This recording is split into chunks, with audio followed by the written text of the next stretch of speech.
Mesdames et messieurs, chers téléspectateurs, bienvenue sur le Caméra Plus Insight. Pour l'édition de ce jour, je reçois un monstre sacré de l'humour et du stand-up camerounais. On se retrouve juste derrière ceci.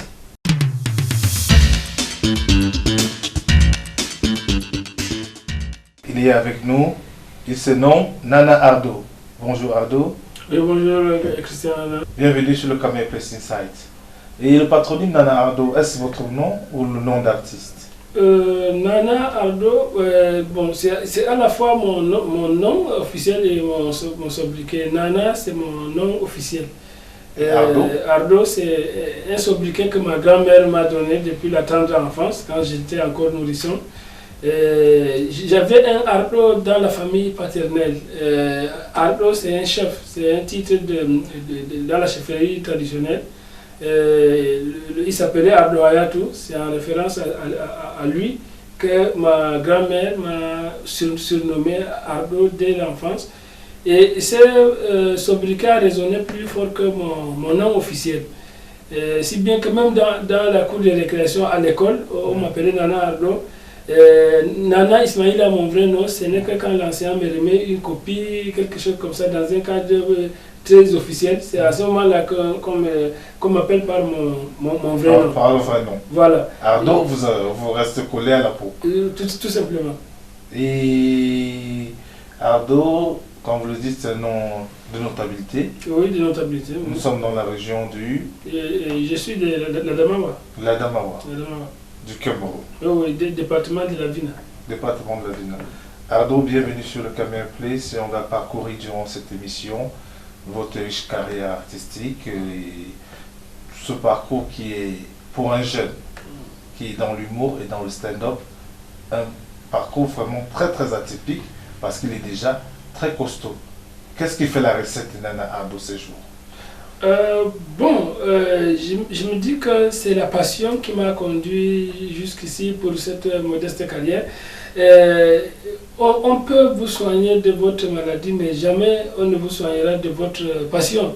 Donc, depuis la classe de 6e, 5e, c'est à cette période-là que j'ai embrassé la carrière de comédien,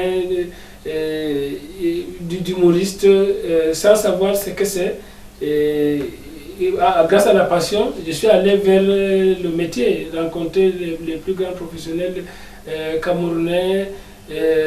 Grâce à l'Alliance française, j'ai eu à rencontrer des acteurs majeurs du théâtre camerounais comme Jacobin Yaro, Essindi Minja, des humoristes. Le feu Essindi Minja. Oui. Mais là, nous sommes à l'Alliance française de Garoua. Donc, de Ngaoundéré, la défunte Alliance française de Ngaoundéré. Ah. C'est grâce à elle que j'ai reçu l'initiation au théâtre. Oui. Et chemin faisant, je me rends compte que j'ai le rire aussi à partager au public. Alors, j'ai essayé de joindre une carrière d'humoriste à côté de celle de comédien de théâtre, d'acteur de théâtre. Alors, grâce à l'Alliance, j'ai la chance de rencontrer des professionnels que l'Alliance déplaçait pour Ngaoundéré, pour des créations, pour des ateliers. Et l'Alliance de Garoua aussi nous invitait à participer à des ateliers. L'atelier majeur qui a été vraiment un tournant décisif pour ma carrière, c'est celui animé par le Belge François Pinte à l'Alliance française de Garoua. L'Alliance française de Ngaoundéré nous a envoyé rejoindre les comédiens de l'Alliance de Garoua pour suivre l'atelier, participer à cet atelier. Et je crois que ça a été déterminant. Parmi tant d'autres, quoi. D'accord. Ouais. Donc le déclic s'est fait en classe de 6e. Qu'est-ce qui a favorisé ce déclic? Est-ce que vous avez quelque chose de particulier qui a motivé? Ce sont les cassettes audio de Jean-Michel Cancan qui m'ont fait rêver. Des cassettes audio, même pas vidéo, même pas en spectacle. Célèbre comédien camerounais Jean-Michel Cancan. Jean-Michel Cancan, ce sont ces cassettes audio qui m'ont fait rêver et j'ai voulu faire comme lui. Au début, je faisais même comme lui, je faisais rire à travers le timbre vocal de Jean-Michel Cancan. Donc vous pastichez Jean-Michel Cancan? J'ai pastiché Jean-Michel Cancan au départ. Et vous le faisiez si bien que les camarades les camarades, à chaque fois, ils m'ont applaudi. Et plus ils applaudissent, ils ne jettent pas les cailloux, plus on est motivé à continuer. Bon. C'est arrivé à l'Alliance. À ce moment-là, vous avez un peu de beignets, un peu de jus, comme vous offrez à la fin de ce spectacle-là ou quoi?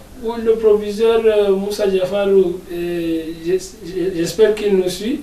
C'est un monsieur qui savait qu'il y a un budget pour les clubs, les clubs théâtre, clubs UNESCO. Et lui ne mangeait pas cet argent comme d'autres proviseurs. Et il consacrait un budget à ce que nous on faisait. Quand j'arrive, je trouve qu'il y a les frais de taxi, il y a l'argent de beignets et tout ça. J'ai dit, mais attends. Bref, vous étiez déjà une star montante dans votre établissement de cette époque-là. J'ai fini par être président du club théâtre de l'établissement.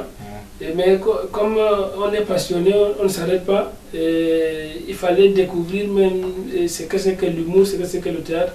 Et c'est ça qui m'a fait intégrer la compagnie Danata Théâtre de l'Alliance française de la Damawa. Pour juste joindre l'utile et l'agréable pour ce programme Camera Place Insight, on aimerait avoir un bout de Jean-Michel Kankan, si c'est possible. Je crois que j'ai oublié le Seboua. Ça fait longtemps. Je ne sais pas, quelqu'un m'a parlé un jour, il m'a dit, si tu fais du Jean-Michel Kankan, tu ne seras que l'ombre de Jean-Michel Kankan. Pour être Nana Ardo, il faut apporter ton identité à toi.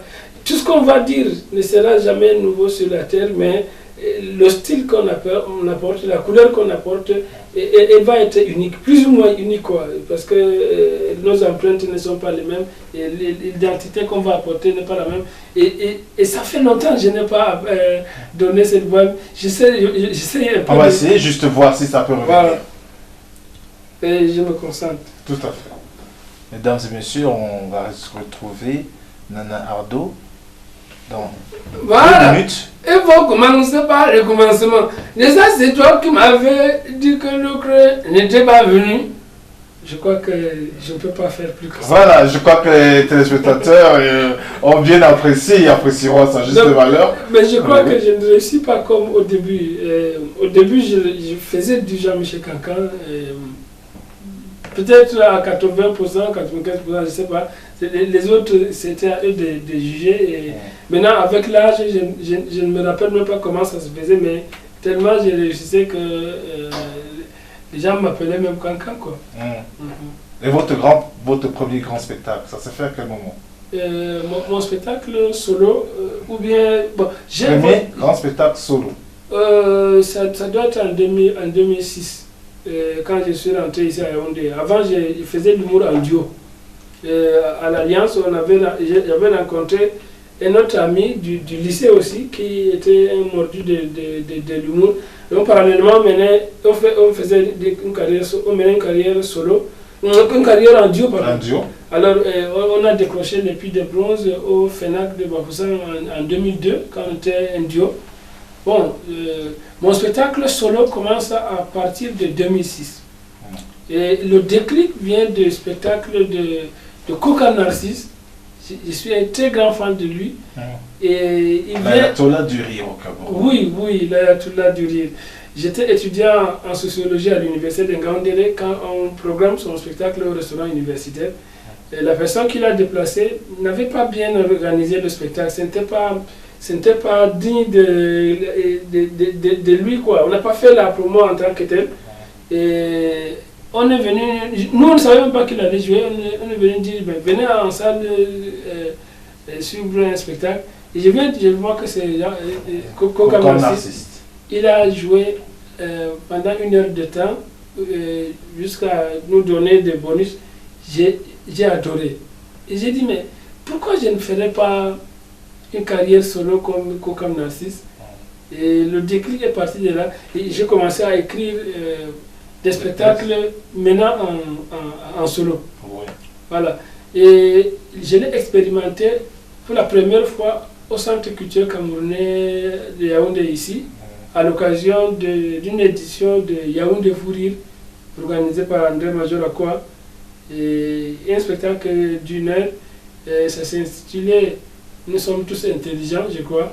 Et ça a connu un succès qui m'a surpris et puis ce qui m'a motivé à aller de l'avant, et je suis resté dans la carrière solo maintenant.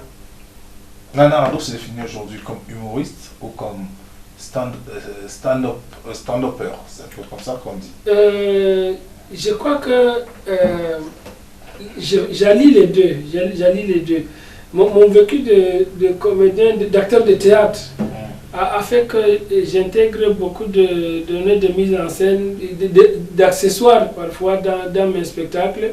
Et tout comme la nouvelle donne, le stand-up, tel que c'est fait aux États-Unis, en France et tout ça, maintenant le monde est devenu un village. Voilà, maintenant on essaie de faire dans le stand-up aussi.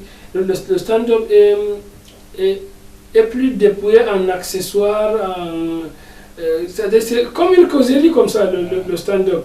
Donc, une causerie constituée de vannes. Il faut que les gens rient après un certain nombre de secondes.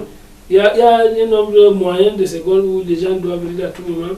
Et ça, on est dedans. Et puis, on est aussi dans l'humour qui est une forme de théâtre aussi, quoi, avec la mise en scène. Quand je joue le justicier avec le président du tribunal, ça peut ne pas être du stand-up, tout comme il y a des stand-up aussi purs dans mes spectacles. J'intègre les deux aspects, quoi. Est-ce qu'on peut avoir quelques éléments anecdotiques qui vous inspirent pour créer tous ces personnages-là? Vous allez dans les tribunaux, qu'est-ce qui vous inspire? Pour créer le justicier, j'ai assisté d'abord à un procès d'un ami. Quand on sort, on dit l'affaire est renvoyée.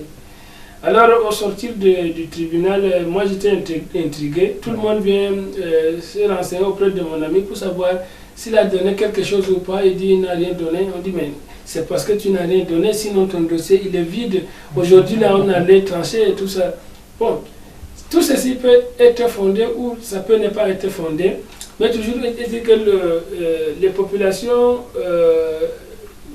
sont conscientes d'une certaine gangrène, quoi. De certaines réalités. De certaines réalités. Qu'on vit au quotidien, des frustrations et autres. Voilà, à partir de là, j'étais inspiré pour écrire Le Justicier. Et notre rôle, c'est de montrer du doigt des problèmes de société qui existent. On n'a pas à résoudre les problèmes, on n'a pas les moyens, mais on peut montrer du doigt des problèmes de société. Et c'est dans tous ces textes, ce n'est pas simplement des fictions, c'est également des réalités. Bon, les créations artistiques, normalement, c'est des... On est inspiré par le vécu. Oui. Par le vécu. Que ce soit ce qu'on vit de très près ou de très loin, par les médias, on peut être inspiré par rapport à ce qui se passe dans un autre pays. Tout comme on peut être inspiré au quartier dans des causeries. On est en train de causer, par exemple, à partir de là, une phrase peut susciter une envie de créer, ça arrive. Mais toujours est-il que pour que les gens se reconnaissent, pour que le public s'identifie à ce que vous faites, il faut créer à partir des réalités qui sont celles du public. Pour impressionner les gens de la planète Mars, il faut savoir comment les gens vivent là-bas. Mais sur Terre, sur Terre, ça ne suffit pas. Il faut qu'au Cameroun, dans un environnement, il faut que les gens s'identifient à ce que vous créez. Donc c'est des fictions réelles. C'est des fictions... bon, c'est des vérités que nous créons, quoi. On crée des vérités. Donc on a toujours l'habitude de voir Nana Ardo dans ses spectacles, une mise en scène très très stricte, avec des décors spécifiques et des lumières spécifiques. Vous êtes très minutieux sur tout ça. Oui, on a côtoyé des grands metteurs en scène qui nous ont façonnés. Tu as beau être humoriste, mais quand tu as connu les Jacobin Yaro, forcément tu vas être plus exigeant envers toi-même sur la mise en scène et tout ça. Parce qu'il ne suffit pas d'avoir des choses à dire, mais comment on va les dire, comment elles vont se présenter sur scène, quelle émotion on va transmettre en utilisant tel décor, tel accessoire ou tel autre, et ainsi de suite. Donc c'est un peu ça, c'est mon vécu d'acteur de théâtre. Pour avoir côtoyé des metteurs en scène, Je ne suis pas sorti comme ça pour faire rien que de l'humour. Et j'ai ce vécu aussi qui façonne mon humour. Ça veut dire que vous pensiez être acteur au sorti de votre carrière humoristique et des stand-up? Même maintenant, si un metteur en scène me sollicite dans une création au théâtre ou dans un film, moi je suis partant.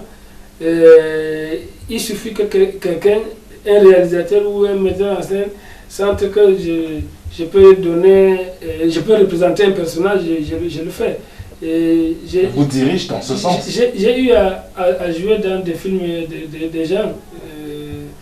Nana Ardo, acteur? Oui, c'est arrivé. J'ai joué dans un film de Bekolo, mais ce n'est pas sorti. Ça fait 2 ans déjà, quoi. J'ai joué aussi dans le film de Hans Bello. J'ai joué dans le film de qui encore là, récemment, Agnès Yugan m'a sollicité pour sa série. Bon. Et sans oublier qu'avant de me faire connaître en tant qu'humoriste, j'ai joué des films en Foufoudé avec le groupe Al-Kawal, très connu dans le Nord Cameroun. Avant de mener une carrière. Avant de percer en carrière solo dans le stand-up et l'humour. Tout à fait.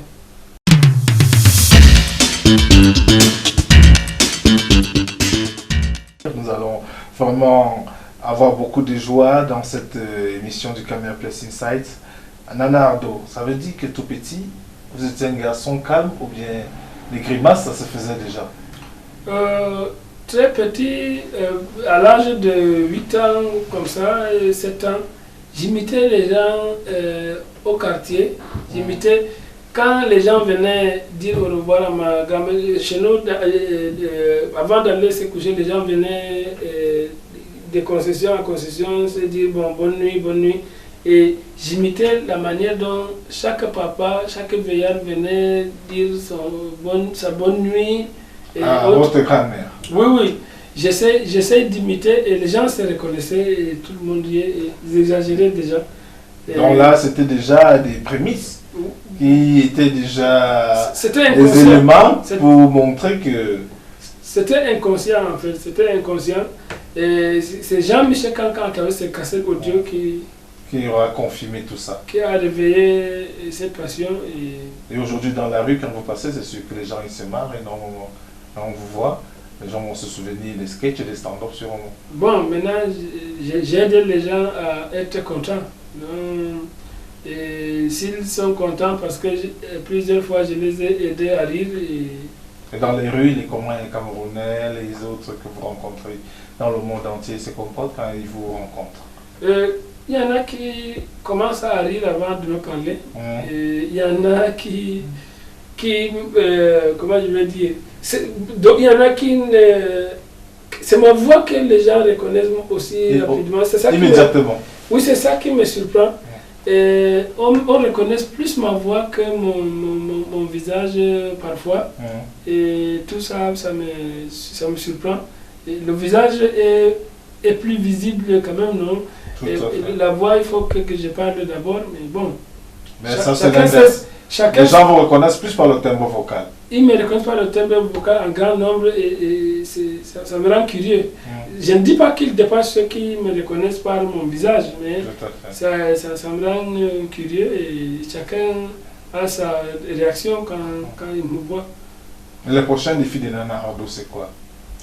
Bon, les prochains défis, je rêve de créer un espace privé ou un espace culturel quoi, où je peux passer la main aux jeunes. Il y en a un nombre qui m'écrivent sur internet ou qui m'interpellent en route, qui me demandent comment ils vont faire pour être aussi humoristes et tout ça. Bon, j'ai été autodidacte, je ne peux pas dire que j'ai été dans une école pour ça. Mais nous avons été façonnés par des professionnels qu'on a rencontrés au fil des ans. Ça fait autant de 2 décennies déjà de carrière. Bon, on peut transmettre le peu que nous savons du métier aux petits qui arrivent, tout comme eux aussi ils auront beaucoup à nous apprendre. Et j'aimerais créer un espace de ce genre pour que les artistes puissent jouer et dormir aussi là-bas, quoi. Je rêve d'avoir un espace de ce genre. Et sur le plan de la carrière maintenant, déjà j'ai des rendez-vous calés là, en octobre, là, à partir du 19 octobre, je serai au Tchad à l'invitation des étudiants néerlandais qui viennent animer une conférence sur comment être connecté même en temps de conflit. Ça sera à Djamena. Et dans les sciences sociales maintenant, en Europe, on intègre les productions artistiques comme faisant partie des travaux qui rendent compte du social, au même titre que les productions des universitaires en termes d'écrits, d'ouvrages. Donc c'est dans cette optique-là qu'on m'a sollicité pour prester à la conférence là, et ça va déboucher sur un festival de slam en octobre. Et en décembre, je me prépare pour le festival de l'oralité où je suis attendu. Et je serai au festival sur le Niger au Mali à la prochaine édition. Et comment je vais dire, je suis sur un autre spectacle que je suis en train de créer. Et le personnage, ce sera un policier. Donc, encore un policier? Oui, un policier. Non, ce n'est pas le tribunal, c'est la police. C'est un policier. Et voilà à peu près les chantiers qui sont les miens maintenant. Nana Ardo, il est vraiment booké jusqu'à l'année prochaine, quoi. Bon, les dates sont libres. Il ne faut pas que tu dises ça, mon grand, et les gens ne m'appellent pas. Je suis là, les dates sont nombreuses mais il faut tout de même appeler. Pour ceux qui veulent voir Nana Ardo en représentation, ou en spectacle, en soirée privée. Oui, pour les aider à rire, pour qu'ils deviennent plus sages et plus intelligents. Voilà, et pour ceux qui veulent avoir Nana Ardo en spectacle, vous aurez le numéro de Nana Ardo au bas de l'écran. Et comme ça, vous pourrez contacter directement l'équipe de Nana Ardo pour pouvoir entrer en contact direct avec lui pour des spectacles. Oui, Ardo, nous avons retrouvé des bandes de vous. Et c'est des bandes spéciales sonores où on vous voit en train de jouer des instruments de musique. Ah oui, la musique a été d'abord ma première passion. J'ai joué d'un instrument traditionnel, la garaya, à partir de 8 ans. 7 ou 8 ans, j'ai joué de cet instrument déjà. Bon, mais chemin faisant, je me rends compte que l'humour m'a plus conquis et j'ai relégué la musique au dernier plan. Et maintenant même je ne fais plus de la musique. J'ai essayé de revenir à ma première passion, mais l'humour est tellement fort en moi que je décide de ne faire que de l'humour maintenant. Vous avez un orchestre à cette époque? Vous avez composé des titres, des chansons? J'ai composé j'ai sorti même un album, je crois, un album. Et qui n'a pas connu une bonne promotion, sûrement? Je n'ai pas fait la promotion, j'ai essayé de laisser la promotion faire son chemin et pour voir jusqu'où ça peut arriver. Et c'est le public qui décide, et le public a adopté plus l'humour. Et je crois que si j'essaie de faire 1001 choses, je ne ferai jamais rien au siècle de la vitesse où nous nous trouvons. De nos jours, il faut faire une seule chose pour être expert entre guillemets dans le domaine. Et sinon, on ne fera rien, quoi. Si tu décides que tu vas mordre, tu vas pincer, tu vas botter, tu vas boxer, quand arrive le moment de choisir quelqu'un qui va pincer, on ne va pas dire que hey, Christian pince aussi. Hein. On va voir celui qui a mené toute sa vie à pincer, et c'est celui-là qui vient à l'esprit. Si on dit qu'on veut chercher quelqu'un qui sait boxer, on va pas dire hey, Christian il a boxé aussi. Hein. Non, on va regarder le meilleur boxeur avec le meilleur combat. Le cerveau humain retient une seule chose. Quand on vous dit Manu Dibango, votre cerveau, avant de présenter Manu Dibango en train de manger dans un restaurant, votre cerveau le présente avec son crâne nu, avec son saxo. Avec son sax. Oui. Et quand on vous dit Lionel Messi, vous allez le voir courir sur un ballon, sur un stade. Avant de voir qu'il attend sa copine à bord de la route ou bien quelque part, votre cerveau vous le présente d'une certaine façon. Et pourquoi je ferais autre chose que l'humour maintenant, j'ai décidé d'abandonner la musique. Oui, Ardo, on va revenir sur quelques mots, quelques clichés et quelques noms qui peuvent vous dire quelque chose. Je vais prendre le premier nom au hasard comme ça. Oui. Martin Ambara. Martin Ambara, c'est un grand metteur en scène camerounais. Il est directeur, promoteur d'un grand espace de culture, Otni, qui m'a ouvert ses portes, qui m'a permis de m'exprimer comme j'ai voulu m'exprimer à plusieurs reprises. Ambara, c'est un grand frère qui m'a beaucoup soutenu et qui me soutient toujours. Otni, c'est notre maison. Parce que je vous ai vu à plusieurs spectacles à l'OTNI.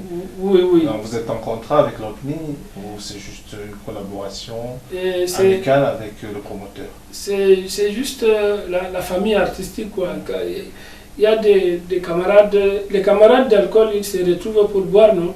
Les camarades de football se retrouvent toujours pour jouer même le 2-0. Au 2-0. Voilà, les artistes, ils sont une famille. Et quand une passion vous lie, vous allez vous retrouver. Et c'est à Otni que nous nous retrouvons. Déjà, les espaces comme ça ne sont pas nombreux au Cameroun. Tout à fait. Donc, je profite de l'occasion pour tirer un coup de chapeau à Martin et à son projet pour la culture camerounaise. Le Castel Comedy Club. C'est un concours qui m'a révélé au grand public. J'ai mené ma carrière depuis les années 99-2000, mais c'est né qu'en 2012. J'ai eu à être parmi les lauréats du FENAC en 2002 à Bafoussam, quand j'ai volé en duo, je l'ai dit plus haut. Bon, mais malgré tout ça, c'est le Castel Live qui fait que le Cameroun me découvre. Le monde entier. Oui, le monde entier me découvre. Donc je ne peux jamais oublier ces concepts. Et malheureusement, il ne s'est pas renouvelé. C'est Castel de Paris qui a organisé le Castel Live. L'expérience ne s'est pas renouvelée pour d'autres jeunes qui sont très forts, mais qui n'ont pas eu la chance d'être sous l'effet des projecteurs. Parce qu'un concours de ce genre n'arrive pas à avoir lieu encore dans notre pays. La sélection se faisait comment pour le Castel Live Comedy? La sélection, la production est venue de Paris pour sillonner Yaoundé, Douala pour... Vous avez postulé, vous avez envoyé une candidature ou on vous a juste appelé? C'est André Majorakoa. Sans lui, je n'aurais jamais fait le Castel Live. Il m'a dit, viens concourir, il y a un concours pour les humoristes. Toute la ville est là. Et pourquoi tu ne viens pas? Et moi, j'avais des tristes souvenirs des concours. Je me dis que c'est des trucs subjectifs. On a fabriqué son gagnant. Moi, je viens animer la galerie, je ne viens pas. Et il m'a appelé, si bien que le crédit, les unités étaient finies dans son téléphone. Et il est allé m'appeler au callbox. J'ai dit, mais par respect pour ses grands frères, il faut que j'aille quand même. Il me dit, je te demande de venir seulement voir à quoi ça ressemble. Tu peux refuser après. Alors j'arrive, et ils ont commencé le casting à 8h, mais moi j'arrive à 13h. C'est parce qu'ils ont eu un petit souci technique là ou quoi, qui les a fait perdre du temps. C'est déjà freiné. Sinon j'aurais trouvé que c'était fini. Alors j'arrive autour de midi 45, 13h. Et je vois que c'est une machine terrible et tout Yaoundé est là carrément. Et il me dit, tu vois, je dis bon, là même si je ne sais pas quels critères les gens ont devant pour faire gagner quelqu'un, je ne sais pas, au moins je viens me faire plaisir. Et peut-être qu'à travers ça, je peux trouver un contrat, qui sait. Je leur ai demandé la fille, je me suis inscrit et c'est parti comme ça. C'était juste pour vous faire plaisir? Pour me faire plaisir. Je dis que je ne maîtrise pas tous les critères qui amènent un jury à choisir un gagnant, mais au moins je maîtrise mon plaisir et je sais que si je me fais plaisir ici là, je peux avoir des retombées. Et voilà. Et j'ai participé au casting sans être préparé depuis la maison. Et mon téléphone a sonné, on m'a dit que je suis parmi ceux-là qu'on a retenu. Pour le show. Pour le show. Et là, vous êtes arrivé jusqu'en finale et vous avez remporté. Voilà, je suis arrivé et je me suis fait plaisir entièrement. Peut-être c'est parce que je me faisais plaisir et je n'avais pas de pression que j'ai gagné. Peut-être. Et je suis allé et j'ai continué jusqu'au bout. Et la chance m'a souri. J'avais le répertoire aussi par rapport aux autres. Et quand vous avez passé beaucoup de temps à travailler dans l'ombre, et forcément on a les outils que d'autres n'ont pas. Et mon expérience aussi m'a aidé en quelque sorte. Et qu'est-ce que ça a apporté à la carrière de Nana Addo? Si on enlève le casting live dans la carrière de Nana Addo, il ne va pas rester grand-chose. Donc c'est ça qui a boosté ma carrière, qui a porté ma carrière et qui m'a permis de faire d'autres plateaux et sur le plan international et sur le plan national. Et ça m'a valu aussi le Canal d'Or et tout ça. C'est l'étape la plus importante de ma carrière jusqu'ici. À moins que d'autres choses arrivent qui surclassent ça, mais je crois que quel que soit le cas de figure, on ne peut jamais ignorer le casting live et ma carrière reste comme elle est maintenant. Pour vous faire plaisir et pour faire plaisir aussi aux téléspectateurs du Canal Plus Inside qui nous regardent, on va vous demander de choisir comme ça le meilleur spectacle du câble, l'un des meilleurs spectacles ou l'un des meilleurs sketchs que vous avez fait au Castel Comedy Club et le dire en quelques minutes pour nos téléspectateurs. Bon, je peux prendre un sketch que j'ai joué en demi-finale. Bon, je peux le réactualiser un peu. Bon, s'il vous plaît, on devait venir ici avec un papa là. Il a eu un problème très sérieux. Oh. Il est mort. Il a eu une crise cardiaque pendant qu'il était en train de remplir ses devoirs conjugaux vis-à-vis de son épouse. Oh.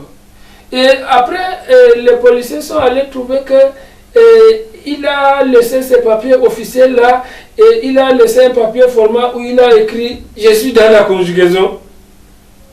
Et du coup, on est allé mener une enquête auprès de sa veuve pour savoir ce qui s'est réellement passé. Qu'est-ce qui a bien pu éliminer ce vieil homme de 90 ans en activité alors qu'il espérait vivre longtemps dans ce bas monde? J'ai dit que d'habitude, quand mon mari conjuguait, il réglait normalement sa conjugaison par rapport à la cloche de l'église. Quand on sonnait un ding, il était dedans. Donc, il était dehors. Ding dong, ding dong. Mais celui-là, le père envoie son neveu violent à sonner vigoureusement. Ding dong, ding dong, ding dong, ding. Il dit que moi, c'est le prêtre qui a tué mon mari. Donc, ça, c'est l'un des extraits. Et vous vous rappelez aussi la femme à qui on a fait la cour en conjuguant tous les verbes du discours au passé simple. Or, nous savons que le passé simple n'est pas très simple. Mademoiselle, en fait, dès que je vous vis, vous me patate. J'ai dit que c'est moi qui suis votre patate. J'ai dit que moi, je suis votre patate. Non, on dit que vous me patate. J'ai dit que c'est vous qui êtes patate avec votre brosse. Regardez-moi votre ventre. Mademoiselle, j'espère que vous comprenez le français. C'est le verbe épater. C'est le verbe épater et c'est la patate que toi tu sors. Voilà, donc, je crois qu'il y a un sketch aussi célèbre, la télévision et le réparateur, l'histoire du réparateur de télévision. Oui, ça c'est un monsieur qui a porté plainte parce qu'on a mal réparé son poste récepteur. Et il dit que le président du tribunal, je vois quelqu'un malhonnête comme ça avant que je ne porte pas plainte. Je porte plainte. Cuant. N'est-ce pas? Il avait dit que je ne sais pas. Attendez. C'est pas que pour manquer le respect au tribunal, mais oh là là, c'est le problème que j'ai mélangé seulement avec la plaidoirie, non? Voilà. Est-ce que l'époque c'était récepteur, c'est comme la radio cassette? Et c'est la même chose. Quand tu prends la radio cassette, n'est-ce pas, tu mets la même cassette qui on dit que coller la petite, c'est ça qui chante que tout le temps, non? Mais quand on capte l'époque, c'était récepteur. Tu changes, tu captes encore l'autre radio, non? Après tu changes, tu captes encore l'autre. Mais d'où vient-il que les informations sont la même chose? C'est la même cassette qui tourne que tout le temps. Et le monsieur dit qu'il pouvait lui arranger quelqu'un. Chouin! Et je vois ça avant que je ne porte pas plainte. Je porte que plainte. En fait, les informations sont monotones en fait. Merci Madame Ardo. Pour cette partie, je crois qu'à la maison, vous avez rigolé également avec nous. On s'est fait plaisir avec ces différents extraits. Et on se dit à tout de suite pour la troisième et dernière partie de notre entretien.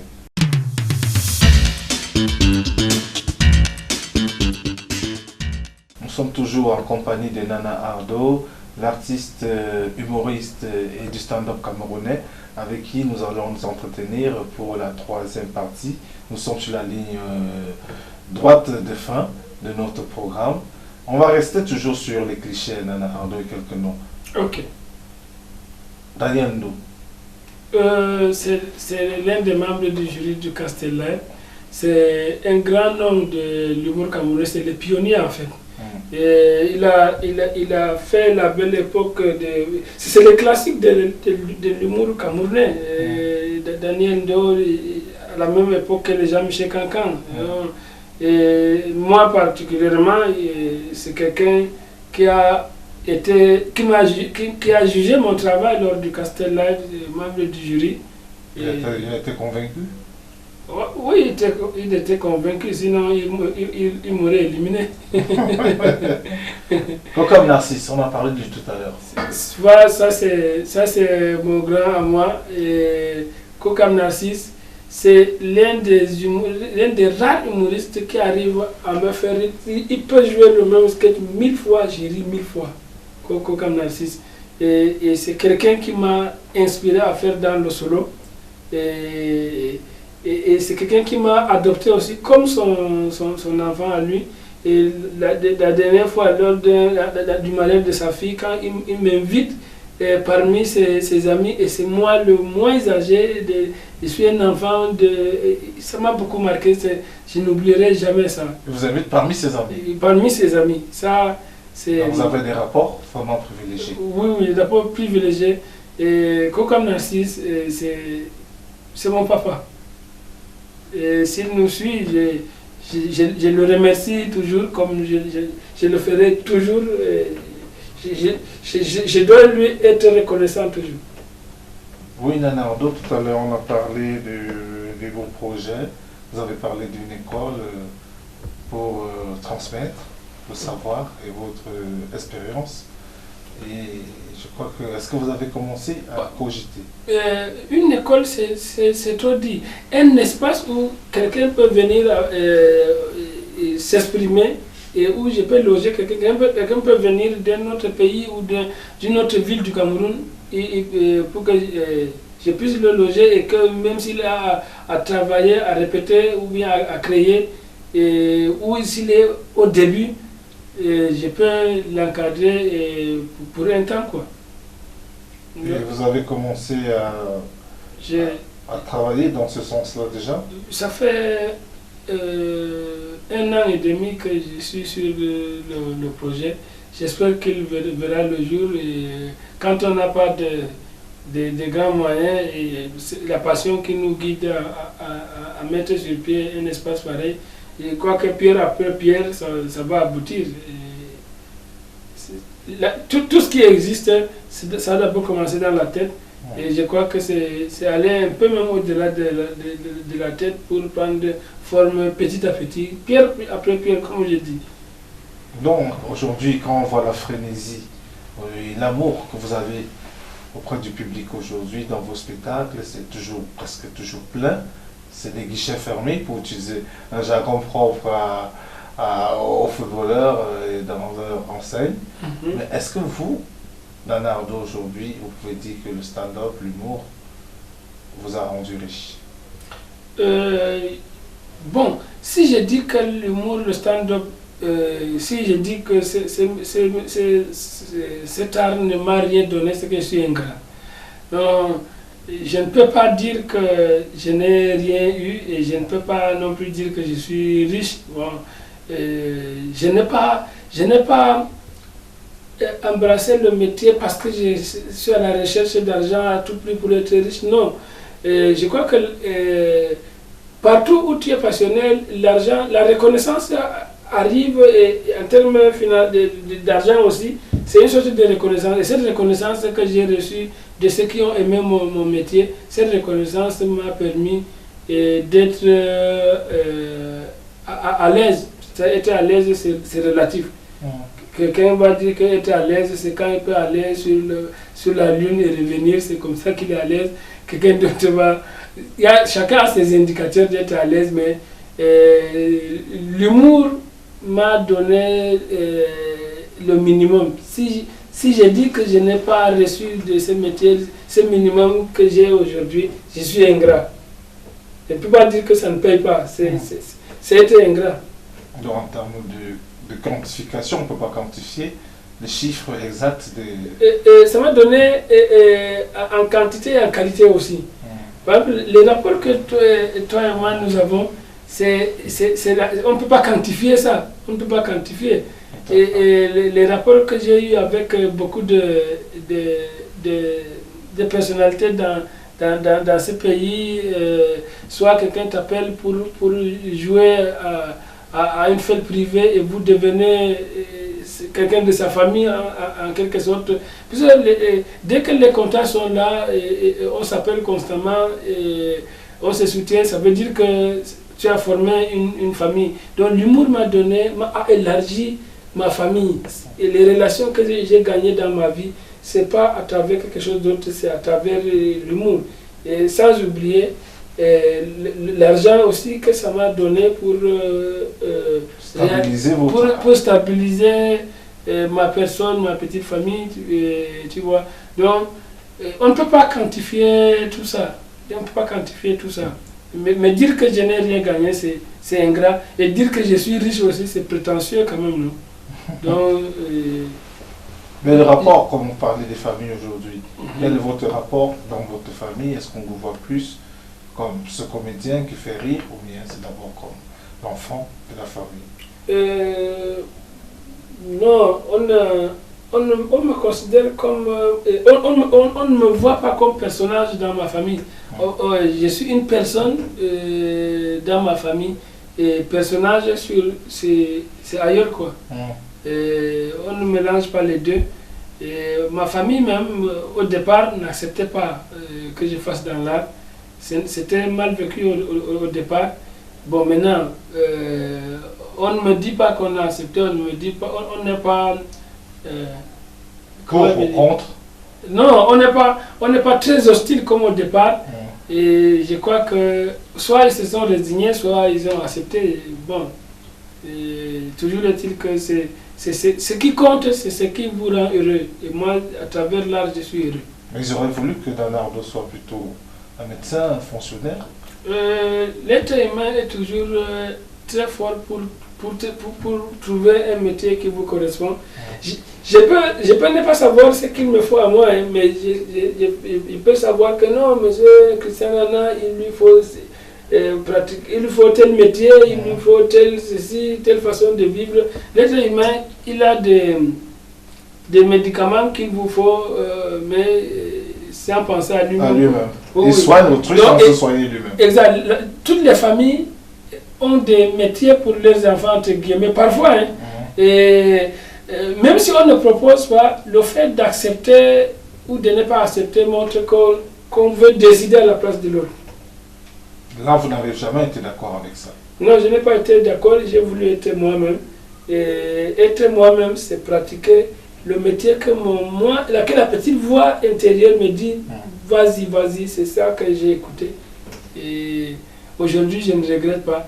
Si je n'avais pas écouté cette voix à l'intérieur de moi qui dit, fais ceci, et si je prenais un autre métier comme une prescription médicale ou bien comme pour faire plaisir aux autres, je crois que je serais malheureux.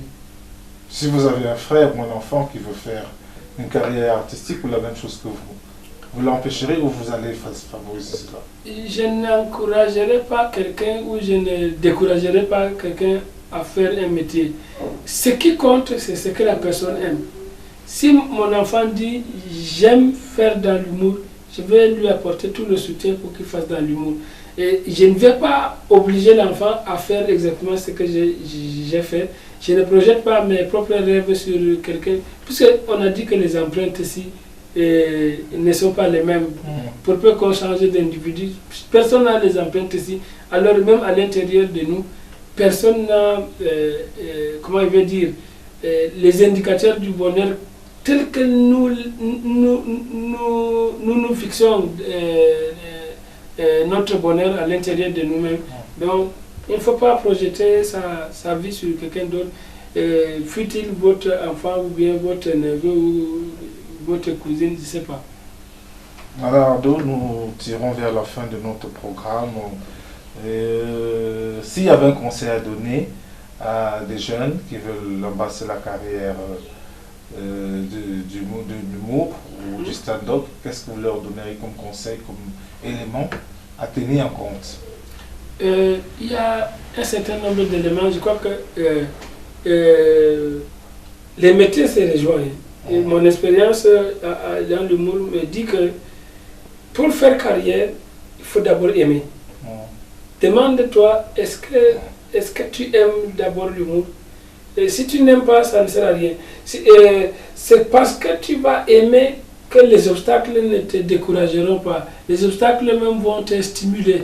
Et quand tu aimes, tu vas travailler. Le travail ne sera pas une corvée pour toi. Et plus ce sera une partie de plaisir, plus la carrière sera dense, plus les retombées vont suivre. Mais si on vient en cherchant l'argent, or l'argent il y a une contrepartie. Quand tu prends de l'argent, mais qu'est-ce que tu offres en retour? Alors, si on vient dans l'humour parce qu'on a pensé qu'il y a de l'argent ou bien on veut être célèbre ou être star, je ne sais pas quels sont les indicateurs que les gens se fixent, quels sont les objectifs quand ils viennent. Mais s'il n'y a pas la passion, ils vont se décourager après un certain nombre d'obstacles. Et puis, la carrière ne sera pas dense parce que seuls les passionnés arrivent à produire des spectacles. Et c'est ce que tu proposes là que tu reçois en retour du public. Et que ça peut être de l'argent, ça peut être que bon, on te voit, on dit que non, tu ne payes pas le taxi aujourd'hui. Je te transporte. Je te transporte.